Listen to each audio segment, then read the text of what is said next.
తండేల్ ఎలా ఉంది సినిమా? తండేల్ గెల్లగొట్టేసింది, మామూలుగా కాదు. నిజంగా చైతు కెరియర్ బెస్ట్ పెర్ఫార్మెన్స్ అన్నమాట ఇది.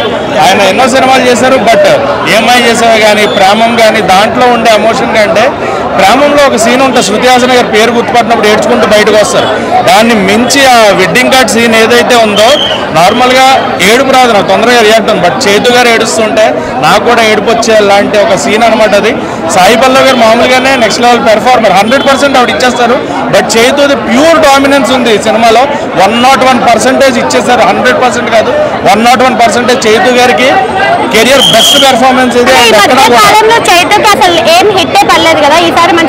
అక్కినేని ఫ్యామిలీకి తండేల్ అనమాట లీడర్.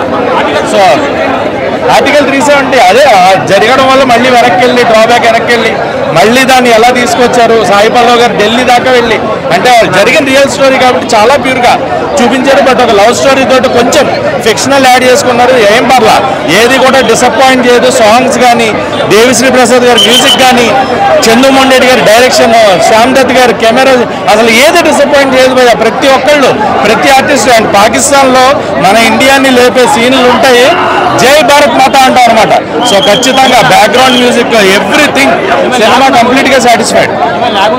ఏం లేదు, కూర్చొని ఆడియన్ 2.5 hours లవ్ ఈ ప్యాట్రియాటిక్ ఫీలింగ్తో బయటకు వస్తాడు, ఒక హ్యాపీ ఎండింగ్తో బయటకు వస్తాడు. సో ఎక్కడా లేకలేదు, సినిమా గెల్లగొట్టేసింది.